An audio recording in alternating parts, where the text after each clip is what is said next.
Yo,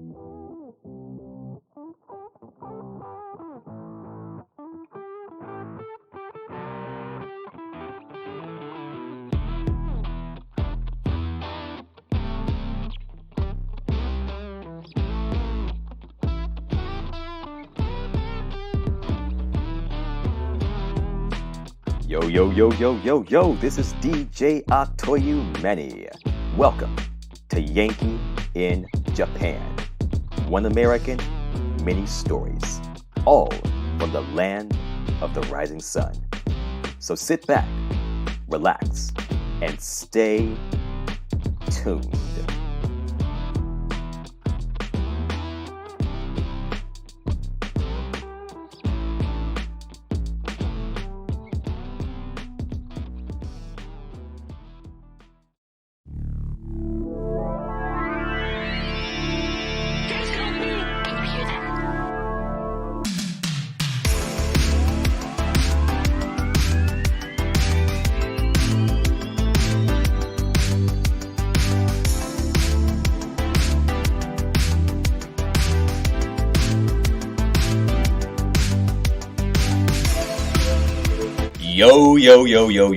Yo, this is DJ Atoyu Many, an American Yankee in the land of the rising sun. Well, hey there, folks. Hope you're having a great week. Here in Yao City, Japan, we have relatively good weather. It was supposed to rain today, actually, but it didn't really rain that much. I think we got like 3 raindrops. It wasn't too bad, and I'm glad because I went out earlier today. I went to clean my old apartment, and it's pretty far away, so I took my bike to the station. Now the thing is, I still had to kind of sweep and clean up my old apartment because the landlord or the people who managed the apartment were going to come and basically check the apartment out, make sure I didn't break anything or smash the windows or the walls in. And if everything was okay, then I would officially be done with that apartment and basically be dealing only with this current apartment. Now the thing is, because I had to clean up, I also had to take a broom. And riding a bike with a broom is not that easy. So what I did was I put the broom in my backpack, and it was basically just like sticking out the top of my backpack. So when I was on the way to the station, everyone was just kind of staring at me like, what is this guy doing? Well, I'm going to clean my apartment. How else am I supposed to do it? It's not something you see every day, but I guess I'm not something you also see every day in Japan. So there you have it. Anyway, let me ask you guys a question. When you think about Japan, the land of the rising sun, what kind of images come to mind? Is it, for example, sushi? Is it ohashi, or chopsticks in English? Is it ninja, samurai, bushido, aikido? Or in something a little gentler, Hello Kitty, kawaii. What do you think about? My voice is a little raspy today, sorry. I wanted to be a little cuter with the Hello Kitty. Hello Kitty! Okay, that's not gonna work. Anyway, what do you think about when it comes to Japan? Well, if you think about something fluffy, pink, and that grows on a tree, then you have something in common with Japanese people, and that is the cherry blossom. Da-da-da. Yes, the cherry blossom, also known as sakura in Japan. If you're an American Yankee, like me, you might pronounce it Sakura, like the girl from Naruto. So, what exactly is a cherry blossom? Well, it's a blossom from a cherry. But why is it so important in Japan? After all, cherry blossoms only last for about 2 weeks and then they're gone until next year. But I think that's part of the reason why they're so precious. Human beings, we love things that, are fragile, that don't last very long. We find them beautiful. There's a type of romanticism in the ephemeral, right?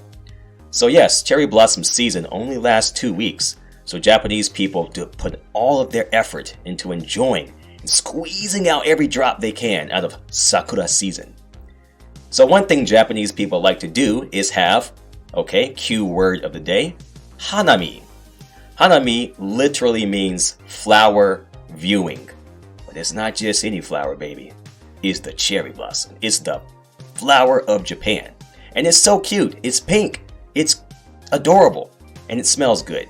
So Japanese people love to have these hanami, and they basically amount to not just looking at the cherry blossoms, but maybe maybe putting down the sheet or like a picnic towel, chilling out, having a picnic, eating some bento, drinking a couple of beers, just having a great time. That is hanami in Japan.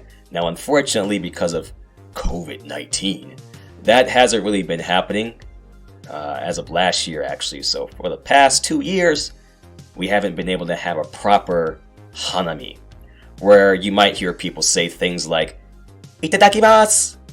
Itadakimasu means, well, it doesn't really mean anything in English because we don't use the word. It literally means I receive. But if you translate it in a really crappy way, it means let's eat, because Japanese people say that before they eat. You might also hear Japanese people say, "Kanpai!" Kanpai. That means cheers before you guzzle down a big old can of Asahi Biru. Yes. So remember those two words, itadakimasu, which is said before you eat, and kanpai, which is said before you drink. Only, well, for the most part, alcohol.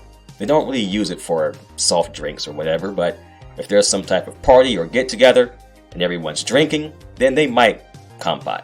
I'm not sure. So anyway, another thing special about cherry blossoms is what they symbolize. They're synonymous with the spring. And the spring in Japan is a lot different from where I come from in the States. In the States, the school year starts in September. In Japan, it starts in April, which is in the spring. It's also the start of the new fiscal year in Japan. So companies are starting their new year, getting their budget in order, blah, blah, blah. So this season means graduation for all the kiddies out there. It also means new horizons, new places. You'll see kids in their cute little uniforms as they pose under these cherry blossom trees with their graduation pictures. It's a really special season here in Japan. Now, speaking of school, I just learned this expression yesterday from one of my students. When you pass a test, the Japanese kind of say as a saying, "Sakura wa saku." Sakura wa saku. So it basically means the cherry blossom blooms. So sakura is cherry blossom. Saku is a verb that means blossom or bloom. Now, if you fail the test, then they say sakura wa chiru. Sakura wa chiru. So chiru means fall or disperse or scatter. So basically, if you fail the test, there's this image of cute little cherry blossoms just falling to the ground dead to be trampled on by other people.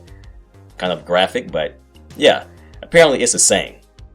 Now, of course, they also use these words normally if you're talking specifically about cherry blossoms, but there's also a symbol behind it. I guess you could call it an idiom. Idiomu. Kana. So another thing about the cherry blossom season is it's a time to make new friends in the company or the school, but it also means saying goodbye. The thing is, Japanese companies love to rotate their employees, so they send them to all these other locations all over the country, sometimes to other countries, and they call this tenkin, which is job transfer. Tenkin. Actually, many of my students in my English school, they say that they're in charge of training the new kids on the block, or the new peeps in the company. In Japanese, a new employee is known as a shinyu shain. Shinyu shain. This is the perfect example of the senpai-kohai dynamic. If you don't know what those words are, senpai is basically your senior. And most of the time, they're either older and or more experienced than you. They're the person who comes before you. And you, who are still wet under the ears, fresh and not yet jaded by life, you are the kohai, or junior. So during the Sakura season, there's also these Sakura-themed products. I mean, everything is Sakura, cherry blossom, everywhere. For example, there's Sakura-flavored candy. They have a Sakura latte at Starbucks. All the product packages are pink, including beer. So you'll be tickle pink for 2 weeks, as everything is basically pretty and pink. I don't know if you know that song from the Psychedelic Furs, but that is an actual song. That's why I sang that. Pretty in Pink, right? So everything is cho kawaii, which means very cute. So definitely, if you ever get a chance to come to Japan after this whole COVID-19 debacle is finished, definitely come in the spring and have yourself a nice glass of beer under the cherry blossoms. All right. So today, I don't know how long this episode is going to be. I intended for it to be short, but I have a feeling it's going to be long. So I talked about this in my Japanese version. I really want to tell you guys about why I started this DJ thing and even how I became a DJ. Because the thing is, when I was in America, I had lots of people say, "Oh, you have such a great voice. I love your voice. Your voice is so sexy." Well, they didn't really say that, but they did compliment me on my voice a lot. And even people told me you should go into radio. I considered it, but as you guys know, or maybe you don't, if you're a new listener, I was a pretty shy guy back in the States. Didn't really have a lot of confidence. Didn't really recognize my own gifts and my talents. I knew I was good at writing, but I wasn't really open to exploring other areas that I might thrive in, that I might flourish in, because I was just scared. But let me tell you, nothing beats fear like moving to another country. And that's exactly what happened, obviously, because I'm here as an American Yankee in the land of the rising sun, being a DJ. Who would have thunk it, right? Now, it didn't just happen overnight. Let me tell you exactly what happened. So, for those of you who don't know, I used to live in a prefecture called Ehime. When I lived there, I was using this app called Hello Talk. Now, if you checked out my episode, I don't remember what that episode was called. Let me check for you. Anyway, there's an episode I did about a friend of mine, and I made this friend on Hello Talk.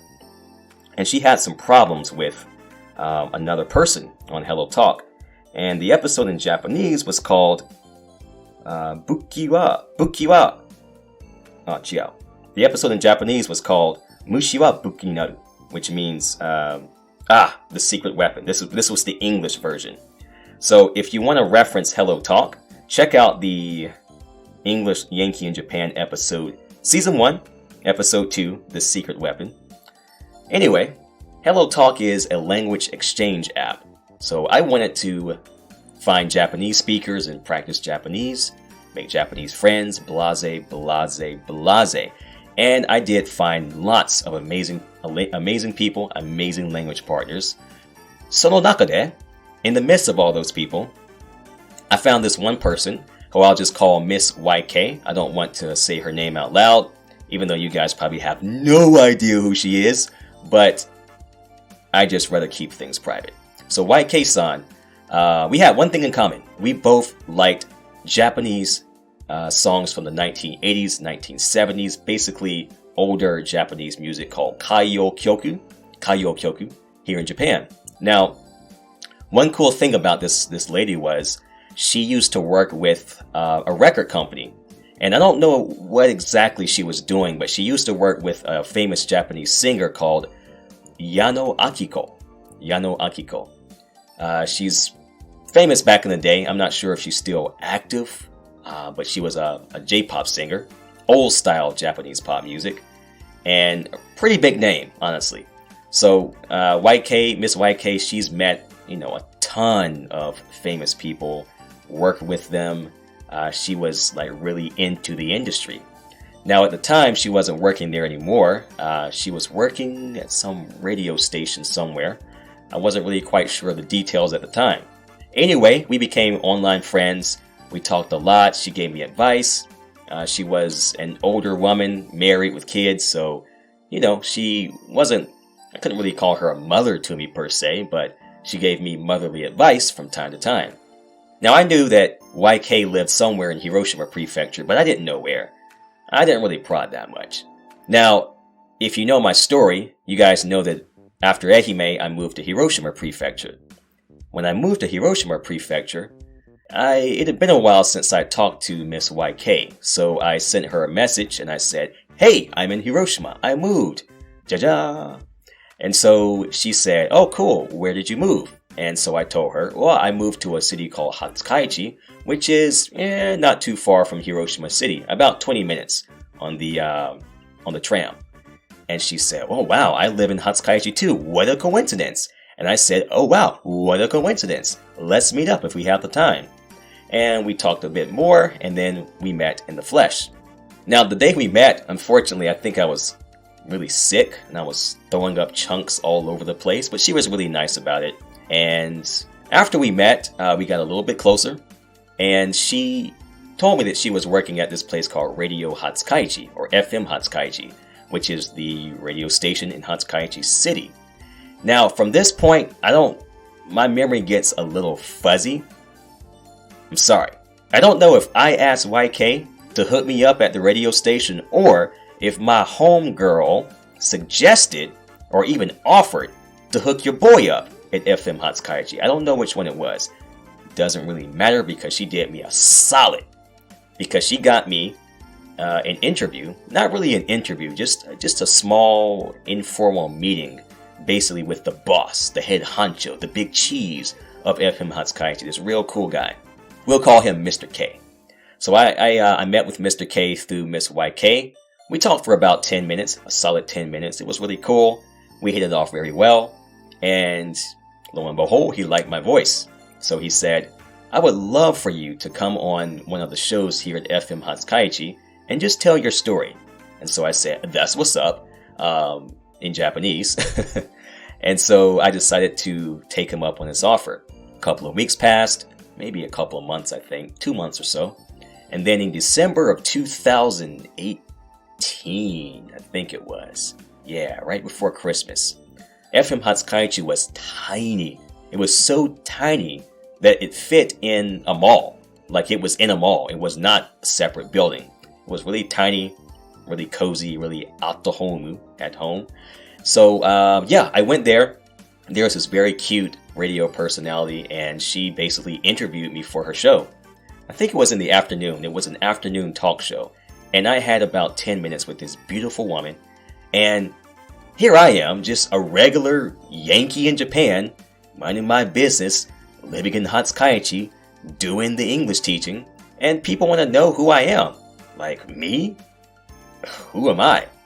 Apparently, somebody interesting, because she was quite interested in my story. So I told her why I came to Japan, why I liked this country, what I intended to do here. Just everything. Me living in Ehime for 2 years on this tiny little island, the crazy stuff I had happen to me. And you know what I realized? Dang, I really have interesting stories to tell about my adventures in Japan. Now, I didn't think about doing my own radio show at that time, but they did like my voice, and from that day on, I got this offer to appear regularly on a show called Evening Delight. Now, it wasn't with the woman. She was only in the afternoon. But the Mr. K, right, he hooked me up with another radio personality. We'll call him Mr. Y. Really young guy. I think he was about my age, probably a little bit younger. And he was in the business for a while. He was a professional, but also really charismatic, funny, awesome guy to just be around, So I went on his show called Evening Delight. It was every Thursday. I think from 5:30 to 7 o'clock. Sounds pretty long, right? But the time really flew. So I went on the show, and I was basically just giving my own story one more time to the people who hadn't listened, because I told my story during the afternoon before. So this time I told it towards the evening. And to be honest with you, I thought I would be more nervous, but I wasn't that nervous. Now, I wasn't as cool as a cucumber by any means, but because I had appeared on Japanese TV about 4 or 3 times in Ehime, I wasn't sweating bullets. But, like I told you, I used to be a really shy guy, and I found it difficult to really let myself go just to be me. Because at the time, I wasn't DJ Atui Manny, I was just Manny, the English teacher. And I didn't really see myself as an entertainer. I was just some guy who happened to move to Hatsukaichi. I mean, English teachers in Japan come a dime a dozen. Like, who the heck was I? But like I said, people wanted to hear. Now, Mr. K's second in command, we'll call him Mr. I don't know, give me a letter. Mr. L. That's so unimaginative, I'm sorry. Mr. L. Mr. L was really good at bringing out people's personalities, and he saw that, I was holding back. I wasn't giving out all the goods. And so he really coached me. He said to me basically, your strength is being who you are. You are an American in Japan. Like, that's cool. Japanese people like Americans. America is considered a cool country. It's the land of the free, the home of the brave, Statue of Liberty, hoorah! It's America. It's cool. So be that person. And I remembered all the stuff I did in Ehime, all the challenges I had. I did a dance class. I led the dance class. I was on TV, I did all kinds of stuff that I would have never done in the US. All because I came here to Japan. It was that simple. And so, yeah, I started to realize my strength is myself. I'm interesting just as I am. I never thought that before. I thought I was just some boring dude from North Carolina. But apparently not. Not here in Japan, where foreignness is so rare. I wouldn't even say rare, but you guys know Japan is an island country that was closed off for centuries to the outside world. So there's still a novelty to being foreign. It's still interesting. It's hip. It's cool. It's interesting, So I just played off of that. I told my stories, and eventually I had my own corner on Evening Delight, and I don't remember what it was called. But basically, I took events that both foreigners and Japanese people could enjoy together, because that's why I came to Japan. I wanted to make friends, intimate relationships with Japanese culture and Japanese society. And I wanted my fellow foreigners to do the same if they so desired. And I wanted Japanese people to be more open to foreigners. So my corner was basically introducing events, and we would do it in Japanese and English. Now, you guys might know I speak the Hiroshima dialect. At the time, I wasn't really using it that much because I was a little shy and embarrassed. So I was still not the way I am now, right? But I started to learn to be more comfortable with myself. I'm this weird American Yankee who just happens to speak the Hiroshima dialect, And I had a great time with the guy, Mr. Y, at first. Now, Mr. Y got invited to this other show, or he got asked to do another show, which was really a step up for him, so I was happy. Way to go. Yeah, good stuff, man. And the guy that replaced him, the person they replaced him with was a younger lady, quite younger than me and him. Maybe early 20s, I think. Now, I had no problem with her. She was a nice person. She was polite, cordial, but she was a lot more serious than he and I was. And just our personalities didn't mesh that well. We didn't have tension between us or anything, but, she was this very dedicated, serious kind of, what's the word? I don't know. Kind of like the librarian type, maybe? She didn't really laugh that much. She was great at her job, and she was also the mixer for FM Hatsukaichi, so I really respected this girl. I mean, way to go. Go you. But, like I said, our personalities just didn't mesh. So, everything I learned with Mr. Y, I kind of had to reconfigure, and that was hard. So I went to Mr. L again. I think that's the name I decided for him, right? Mr. L. So I said, hey, what's up? What should I do to, what should we do to make this show more interesting? The dynamic is just not working anymore. And so we talked, and he also talked with the girl. I'll just call her the girl. And so we had like a couple of meetings to see how we could make this show work. And basically, we decided to go for a kind of manzai. If you don't know what manzai is, it's stand-up comedy here in Japan. And it's two people. And in Japanese, you have two roles. There's a tsukomi and a boke. The boke is the dummy, basically the idiot who just cracks stupid jokes, and the tsukomi is the person who kind of reams them for being an idiot. So because the girl was so serious, I basically just played the role of the boke, the dummy. And because this was actually a news/talk show, it wasn't a comedy, right? So we weren't cracking jokes the whole time. But just here and there, in places that we saw opportunities, I would crack some jokes. I would play like I didn't understand what was going on, and she would kind of ream me for it, like, "Bah, you idiot! You don't know what you're talking about." She didn't say that, but that was kind of the whole dynamic of it, right? Now, the cool thing about this show was that every single day there was an evening delight, actually, not just on Thursday, but every single day. On every single evening delight, there was a different genre of music, a different thing. Lo and behold, your boy loves Kayo Kyoku. Remember that word? It means old Japanese songs from the 70s, 80s, and 60s, and so on. Thursday just happened to be Kayo Kyoku no Hi, or Kayo Kyoku Day, and it was awesome. I learned so much about older Japanese artists, Japanese songs, and just the culture of that day. It was freaking awesome. I loved it. I think that really lended to what I'm doing now. I'm really thankful to everyone at FM Hatsukaichi.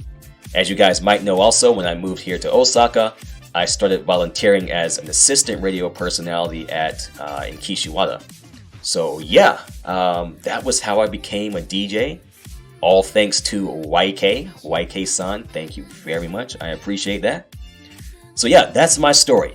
And if I hadn't had those experiences, I probably wouldn't be doing this show. So there you go. One thing leads to another. Guys, have you ever challenged something that people told you should go for, but you just couldn't? At first you were nervous about it, but you tried it and it was a big success. Or maybe you tried it and it was a big failure. Let me know. If you've got something that you want to challenge in your life, I recommend you go for it. If you need some advice, definitely send me a message or drop a comment in the comment section. I'm always waiting for you. And I always want to hear your story. Well, time flies when you're having fun, and our time has flown. Thanks for coming out today, folks. Yankee Japan's intro music was Hard Soul by Running Beats.